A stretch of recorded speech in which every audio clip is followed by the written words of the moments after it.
Total कितने cases pending है अभी भारत में अलग अलग अदालतों में? भारत में 5 करोड़ केसेस पेंडिंग हैं।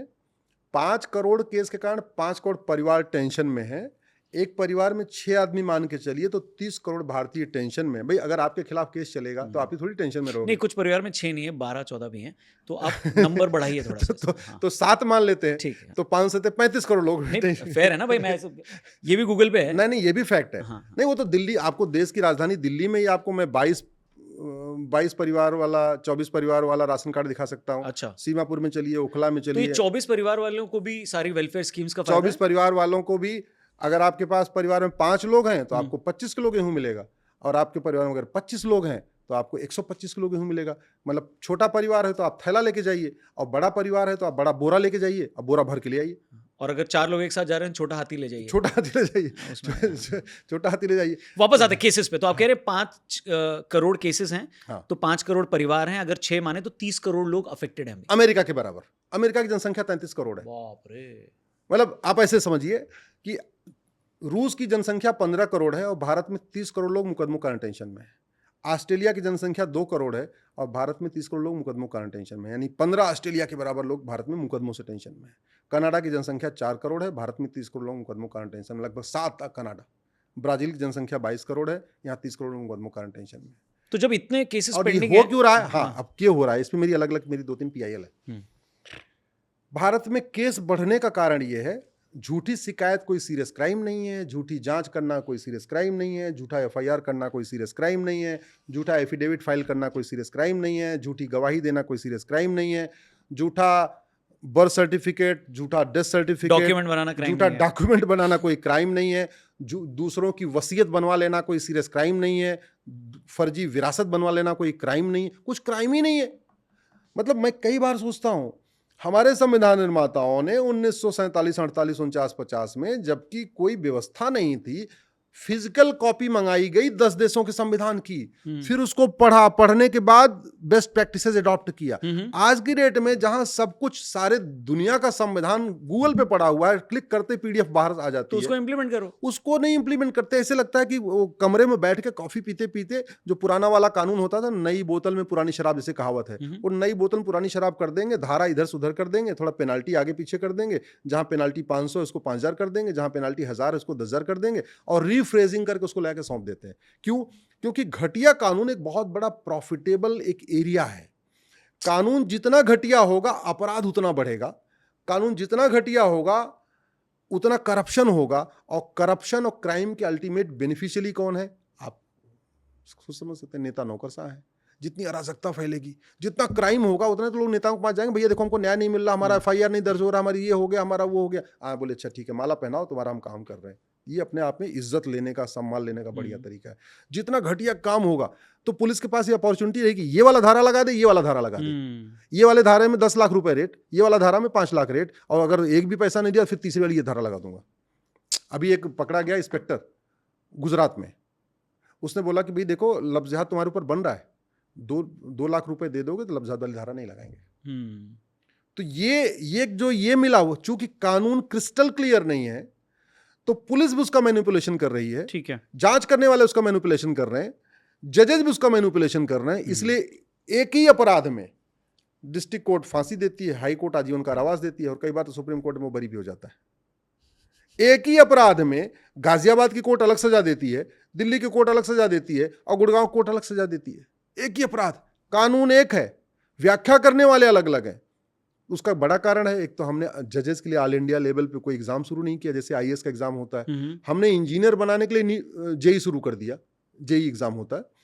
डॉक्टर बनाने के लिए हमने नीट शुरू कर दिया, सेना के लिए हमने NDA शुरू कर दिया, लॉ के लिए हमने क्लैट शुरू कर दिया, ऑल इंडिया लेवल पे बैंक का एग्जाम हो रहा है, ऑल इंडिया लेवल पे रेलवे का एग्जाम हो रहा है, UPSC सब कुछ हो रहा है। लेकिन जजेस के लिए हमने आज भी ऑल इंडिया लेवल पे किया, तो बहुत सारे इनकम्पिटेंट लोग, उसमें रिजर्वेशन एक बहुत बड़ा कारण है। इनकम्पिटेंट लोग आके जुडिशरी में बैठ जाते हैं, उनको कुछ नहीं पता होता, उनको वकील जिधर घुमाते हैं उधर ही घूम जाते हैं, और कई बार वकील घुमा लेते हैं, और कई बार नीचे से जेब घूम जाती है, तो दोनों से वो घूम जाते हैं। फर्जी केसेस, झूठी शिकायतें, इसमें दहेज वाला भी है, इसमें SC ST एक्ट भी है, इसमें और कौन कौन से हैं सर फर्जी में? देखिए, कौन से आते हैं? फर्जी केस के कारण फर्जी केस और तारीख पे तारीख से परेशान होकर साल में 2 लाख लोगों की अकाल मौत हो रही है। लोग 2 लाख यानी 15 से 20 हज़ार लोग हर महीने हाँ, आत्महत्या कर रहे हैं। अतुल सुभाष का केस तो बहुत हाईलाइट हो बैंगलोर गया, वाला, इसलिए लोगों को पता चल गया। विष्णु तिवारी 20 साल तक जेल में रहा, बेचारा बाहर आया तो उसके माता पिता मर चुके थे, जमीन उसकी खत्म हो चुकी थी, कोई था ही नहीं, शादी वादी हुई नहीं है। अब वो ऐसे घूम रहा है, कुछ दिन के बाद मर जाएगा, लोग भूल जाएंगे। नंबी नारायण एक वैज्ञानिक, उनके ऊपर फर्जी केस कर दिया गया, और अगर वो फर्जी केस नहीं होता तो हमारे पास क्रायोजेनिक इंजन बहुत पहले होता। कितना हम पीछे चले गए टेक्नोलॉजी के मामले में। जिन्होंने नंबी नारायण को फर्जी केस में फंसाया, एक वैज्ञानिक को, ना उसकी प्रॉपर्टी जब्त हुई, ना उसको 10-20 साल सजा हुई, कुछ हुआ ही नहीं। ऐसे ही फर्जी और इन्होंने तो कोर्ट का भी टाइम वेस्ट किया ना, इतने रिसोर्सेज खराब किए, रिसोर्सेज खराब किए। फर्जी SC एसटी केस का कैसे दुरुपयोग हो रहा है। मकान मालिक बोल रहा है 1 साल हो गया जी, किराया बढ़ा दो, वो फर्जी SC एसटी टिकट बोले जी अब घर खाली करो, फर्जी बलात्कार के केस। उत्तर प्रदेश के फतेहपुर में श्रीवास्तव परिवार था, पैसे का कुछ चल रहा था, और उसके ऊपर फर्जी SC एसटी टिकट लगा दिया। श्रीवास्तव परिवार के 3 लोगों ने आत्महत्या कर लिया। हरियाणा के रेवाड़ी में यादव परिवार, जमीन का मामला चल रहा था, फर्जी SC एसटी केस लगा दिया और आत्महत्या कर लिया। और अभी तो एक लेटेस्ट आपको बता रहा हूं जी, इस 3 दिन पुरानी घटना, उत्तर प्रदेश के इटावा में एक पत्रकार ने कुछ सवाल पूछा नेताजी से, सांसद जी से। उनको नहीं अच्छा लगा कि सवाल क्यों पूछ रहा है। उन्होंने SC एसटी लगा, वो SC एसटी समुदाय के थे, उन्होंने पत्रकार के खिलाफ ही, वो असित यादव नाम है उस पत्रकार का, उसके खिलाफ SC एसटी का मुकदमा करा दिया। सांसद ने एक पत्रकार खिलाफ सवाल पूछने पे मुकदमा करा दिया। ये चल रहा है भारत में। तो भारत में फर्जी दहेज का तो और भी बुरा हाल है। वो पता चला पति पत्नी में कुछ झगड़ा हुआ और पत्नी पति से नाराज होकर चली गई घर, और 3 दिन के बाद पता चला नंद नंदोई, जेठ जेठानी, देवर देवरानी, मौसा मौसी, फूफा बुआ सब दहेज मांग रहे हैं। अच्छा, उसने इल्जाम लगा दिया। हाँ। इल्जाम लगा दिया, हो गई का। तो उस केस में अभी भी है, उठा लेते हैं सीधा ससुराल वालों, एकदम उठा ले रहे हैं। और सुप्रीम कोर्ट ने 1-2 बार इंटरवीन करने की कोशिश किया तो सरकारों ने सुप्रीम कोर्ट के फैसले को पलट दिया। नतीजा जैसे SC एसटी केस में सुप्रीम कोर्ट ने कहा था भाई पहले जांच करो, कंफर्म हो जाए उसके बाद तब उठाओ। बोला नहीं पहले इसको उठा ही लेंगे। मैं तो कह रहा हूं कि जैसा SC एसटी वाला केस है ना, ऐसा ही प्रावधान करप्शन में भी होना चाहिए कि उठा लो। कि जैसे हम कहें भैया इसने घूस मांगा, इसको उठाओ। केजरीवाल जी के साथ आपने भी काम किया है सर। ठीक है, वो यही कहते थे उठा लो, जेल में डाल दो। तो मैं कह रहा हूं अगर SC एसटी केस में मुकदमा लिखवाते ही बिना जांच के अगर उसको गिरफ्तार कर सकते हैं, हाँ जी, दहेज के केस में मुकदमा लिखवाते ही बिना जांच के गिरफ्तार कर सकते हैं, तो करप्शन में भी करो। छेड़छाड़ में मुकदमा लिखवाते ही बिना जांच के उठा सकते हैं। तो मैं तो कह रहा हूं यही प्रावधान आपके घूसखोरी कमीशन में भी होनी चाहिए कि जैसे ही कोई कहे लेखपाल, ये पटवारी, ये तहसीलदार, ये थानेदार, ये हवलदार, ये क्लर्क, ये कमिश्नर, ये कलेक्टर ने, ADM ने हमसे पैसा मांगा, जैसे कहे उसको उठाओ। अगर आप ऐसा नहीं कर रहे हो तो जो व्यवस्था आपने इधर रखी है कि नहीं पहले जांच करेंगे फिर उठाएंगे, पहले जांच करेंगे फिर सस्पेंड करेंगे, वो व्यवस्था इधर भी लागू करो। और जुडिशरी का तो पूछो नहीं।